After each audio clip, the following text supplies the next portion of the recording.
Union budget for 2021-22 presented today in the Parliament by Union Finance Minister Nirmala Sitharaman has come as a catalyst that can revive the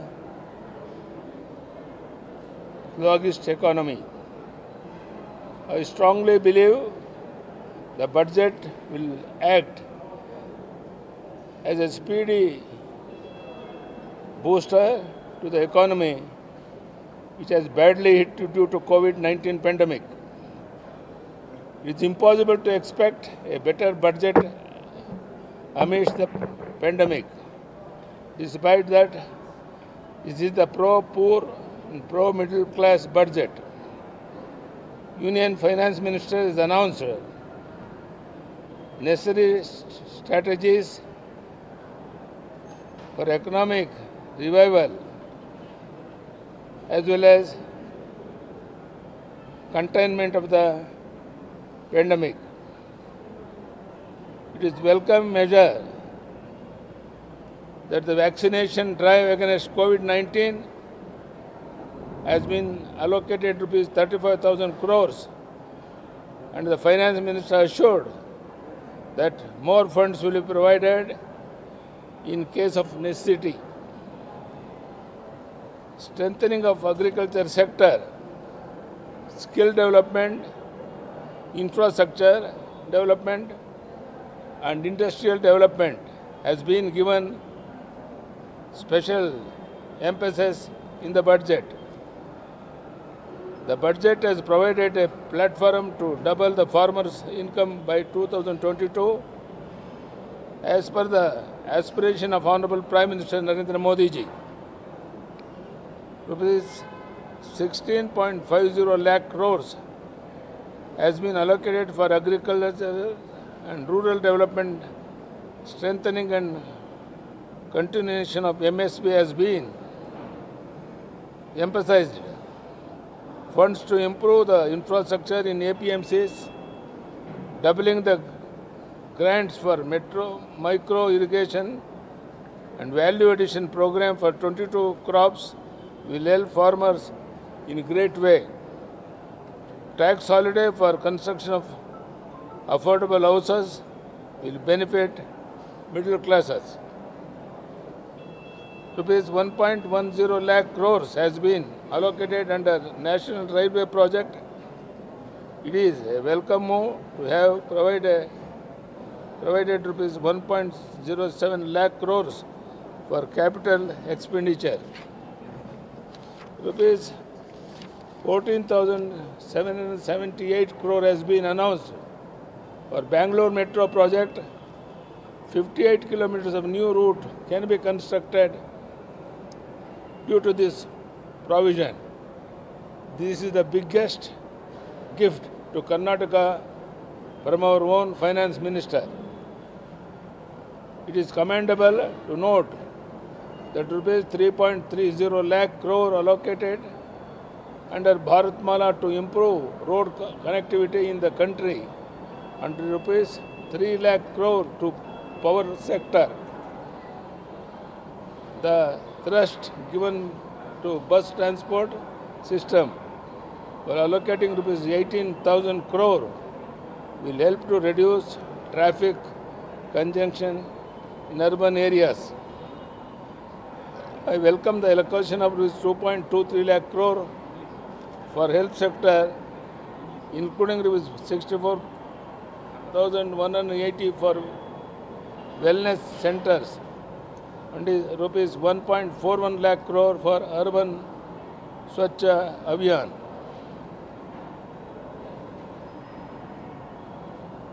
Chalking out programs for 13 sectors to realize Honorable Prime Minister's dream of Atmanirbhar Bharat is a welcome step. This will go a long way to build self-reliant. Rupees 80,000 crore for Urban Jal Jeevan Mission to provide urban drinking water supply rupees 3,000 crore for skill development, rupees 50,000 crore for research over next 5 years, and other such programs reflects of the priority Honorable Prime Minister has given to the overall development of the country.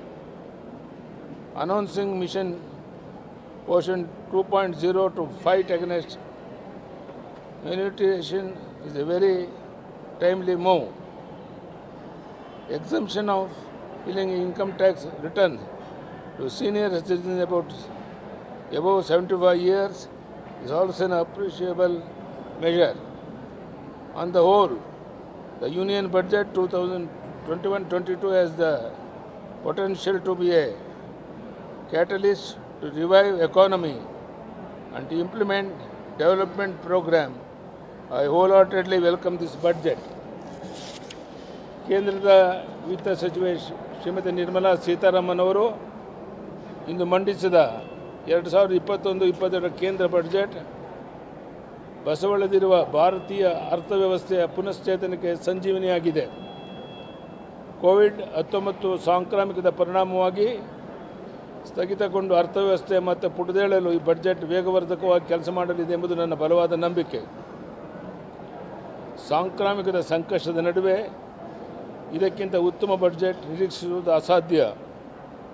ರೋಗ ನಿಯಂತ್ರಣದ ಜೊತೆಗೆ ಅರ್ಥವ್ಯವಸ್ಥೆಯ ಪುನರ್ಜೀವನಕ್ಕೆ ಅಗತ್ಯವಾದ ಕಾರ್ಯತಂತ್ರವನ್ನು ಕೇಂದ್ರ ವಿತ್ತ ಸಚಿವರು ಬಜೆಟ್ನಲ್ಲಿ ಪ್ರಕಟಿಸಿದ್ದಾರೆ. ಕೋವಿಡ್ ಸಾಂಕ್ರಾಮಿಕದ ನಿವಾರಣೆಗೆ ಕೈಗೊಂಡಿರುವ ಲಸಿಕೆ ಅಭಿಯಾನಕ್ಕೆ 35,000 ಕೋಟಿ ರು ಒದಗಿಸಿದ್ದು, ಇನ್ನೂ ಹೆಚ್ಚಿನ ಹಣದ ಅಗತ್ಯ ಬಿದ್ದಲ್ಲಿ ಒದಗಿಸುವುದಾಗಿ ಕೇಂದ್ರ ಸಚಿವೆ ತಿಳಿಸಿರುವುದು ಸ್ವಾಗತಾರ್ಹ ಸಂಗತಿ. ಕೃಷಿ ಕ್ಷೇತ್ರದ ಬಲವರ್ಧನೆ, ಅನ್ನದಾತ ರೈತರ ಅಭಿವೃದ್ಧಿಗೆ ಪ್ರಾಮುಖ್ಯತೆ, ಕೌಶಲ್ಯ ಹಾಗೂ ಮೂಲಸೌಕರ್ಯ ಅಭಿವೃದ್ಧಿ ಮತ್ತು ಕೈಗಾರಿಕಾ ಬೆಳವಣಿಗೆಗೆ ಈ ಬಜೆಟ್ನಲ್ಲಿ ವಿಶೇಷ ಗಮನ ನೀಡಲಾಗಿದೆ. ಪ್ರಧಾನಿ ನರೇಂದ್ರ ಮೋದಿಯವರ ಕನಸಿನಂತೆ 2022ರ ಒಳಗಾಗಿ ರೈತರ ಆದಾಯ ದ್ವಿಗುಣಗೊಳಿಸಲು ಈ ಬಜೆಟ್ ಭೂಮಿಕೆ ಒದಗಿಸಿದೆ. ಕೃಷಿ ಹಾಗೂ ಗ್ರಾಮೀಣ ಅಭಿವೃದ್ಧಿಗೆ 16.50 ಲಕ್ಷ ಕೋಟಿ ನಿಗದಿ ಮಾಡಲಾಗಿದೆ. ಎಪಿಎಂಸಿ ಹಾಗೂ ಎಂಎಸ್ಪಿ ವ್ಯವಸ್ಥೆ ಮುಂದುವರಿಕೆ ಮತ್ತು ಬಲವರ್ಧನೆಗೆ ಒತ್ತು ನೀಡಲಾಗಿದೆ. ಕೃಷಿ ಮಾರುಕಟ್ಟೆಗೆ ಮೂಲಭೂತ ಸೌಕರ್ಯಗಳಿಗಾಗಿ ನಿಧಿ, ಸೂಕ್ತ ನೀರಾವರಿ ಯೋಜನೆ ಅನುದಾನವನ್ನು 2 ಪಟ್ಟು ಮಾಡಿದ್ದು ಮತ್ತು 22 ಬೆಳೆಗಳಿಗೆ ಮೌಲ್ಯವರ್ಧನೆ ಯೋಜನೆ ಘೋಷಿಸಿದ್ದು ರೈತರಿಗೆ ಸಾಕಷ್ಟು ನೆರವಾಗಲಿದೆ. ಮಿತ ವೆಚ್ಚದ ಮನೆಗಳ ನಿರ್ಮಾಣ ಮಾಡುವವರಿಗೆ ತೆರಿಗೆ ರಜೆ ನೀಡಿರುವಂಥದ್ದು ಸ್ವಾಗತಾರ್ಹ. ರಾಷ್ಟ್ರೀಯ ರೈಲ್ವೆ ಯೋಜನೆಯಡಿ 1.10 ಲಕ್ಷ ಕೋಟಿ ಒದಗಿಸಿದ್ದು, ಇದರಲ್ಲಿ ಬಂಡವಾಳ ವೆಚ್ಚಕ್ಕೆ 1.07 ಲಕ್ಷ ಕೋಟಿ ಒದಗಿಸಿರುವಂಥದ್ದು ಸ್ವಾಗತಾರ್ಹ. ಬೆಂಗಳೂರು ಮೆಟ್ರೋ ಯೋಜನೆಗೆ 14,778 ಕೋಟಿ ಪ್ರಕಟಿಸಲಾಗಿದೆ. ಇದರಿಂದ 58 ಕಿಲೋಮೀಟರ್ ಹೊಸ ಮಾರ್ಗ ನಿರ್ಮಿಸಲು ಸಾಧ್ಯ. ಇದು ಕರ್ನಾಟಕಕ್ಕೆ ನಮ್ಮವರೇ ಆದ ಅರ್ಥ ಸಚಿವರು ನೀಡಿರುವಂಥ ಕೊಡುಗೆ ಅಂತ ನಾನು ಭಾವಿಸಿದ್ದೇನೆ. ರಾಷ್ಟ್ರದ ರಸ್ತೆ ಸಂಪರ್ಕ ಜಾಲ ಸುಧಾರಿಸಲು ಭಾರತಮಾಲಾ ಯೋಜನೆಯಡಿ 3.30 ಲಕ್ಷ ಕೋಟಿ ರು ಹಾಗೂ ವಿದ್ಯುತ್ ವಲಯಕ್ಕೆ 3 ಲಕ್ಷ ಕೋಟಿ ರು ಒದಗಿಸಿರುವಂಥದ್ದು ಪ್ರಶಂಸನೀಯ. ಸಾರ್ವಜನಿಕ ಬಸ್ ಸಾರಿಗೆ ವ್ಯವಸ್ಥೆಗೆ 18,000 ಕೋಟಿ ರುಗಳನ್ನು ಮೀಸಲಿಟ್ಟಿರುವಂಥದ್ದು ನಗರ ಪ್ರದೇಶದಲ್ಲಿ ಸಂಚಾರ ದಟ್ಟಣೆ ಕಡಿತಗೊಳ್ಳಲು ಸಹಕಾರಿಯಾಗಿದೆ. ಆರೋಗ್ಯ ಕ್ಷೇಮ ಕೇಂದ್ರಗಳಿಗೆ 64,180 ಕೋಟಿ ಸೇರಿದಂತೆ ಆರೋಗ್ಯ ವಲಯಕ್ಕೆ 2.23 ಲಕ್ಷ ಕೋಟಿ ರುಗಳ ಮತ್ತು ನಗರ ಸ್ವಚ್ಛ ಅಭಿಯಾನಕ್ಕೆ 1.41 ಲಕ್ಷ ಕೋಟಿ ರು ಅನುದಾನ ಒದಗಿಸಿರುವಂಥದ್ದನ್ನು ನಾನು ಸ್ವಾಗತಿಸುತ್ತೇನೆ. ಪ್ರಧಾನಿಯವರ ಕನಸಿನ ಆತ್ಮನಿರ್ಭರ ಭಾರತ ನನಸಾಗಿರುವ ದೆಸೆಯಲ್ಲಿ 13 ವಲಯಗಳಲ್ಲಿ ವಿಶೇಷ ಕಾರ್ಯಕ್ರಮ ರೂಪಿಸಿರುವಂಥದ್ದು ಮೆಚ್ಚುವಂಥದ್ದು. ಸ್ವಾವಲಂಬಿ ಭಾರತ ನಿರ್ಮಿಸುವ ದೆಸೆಯಲ್ಲಿ ಆತ್ಮನಿರ್ಭರ ಭಾರತ ಯೋಜನೆ ಒತ್ತಾಸೆಯಾಗಿದೆ. ನಗರ ಪ್ರದೇಶಗಳ ಕುಡಿಯುವ ನೀರು ಸೌಲಭ್ಯಕ್ಕೆ 87,000 ಕೋಟಿ ರು ವೆಚ್ಚದ ನಗರ ಜಲ ಜೀವನ್ ಮಿಷನ್,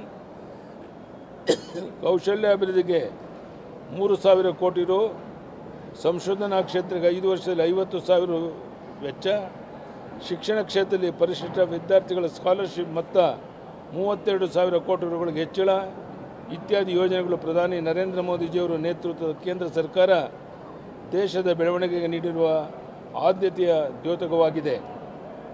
ಅಪೌಷ್ಟಿಕತೆ ವಿರುದ್ಧ ಹೋರಾಡಲು ಮಿಷನ್ ಪೋಷಣ್ 2.0 ಯೋಜನೆ ರೂಪಿಸಿರುವಂಥದ್ದು ಸಕಾಲಿಕವಾಗಿದೆ. 75 ವರ್ಷ ಮೀರಿದ ಹಿರಿಯ ನಾಗರಿಕರಿಗೆ ಆದಾಯ ತೆರಿಗೆ ರಿಟರ್ನ್ಸ್ ಫೈಲ್ ಮಾಡುವುದರಿಂದ ರಿಯಾಯಿತಿ ನೀಡಿರುವಂಥದ್ದು ಶ್ಲಾಘನೀಯ.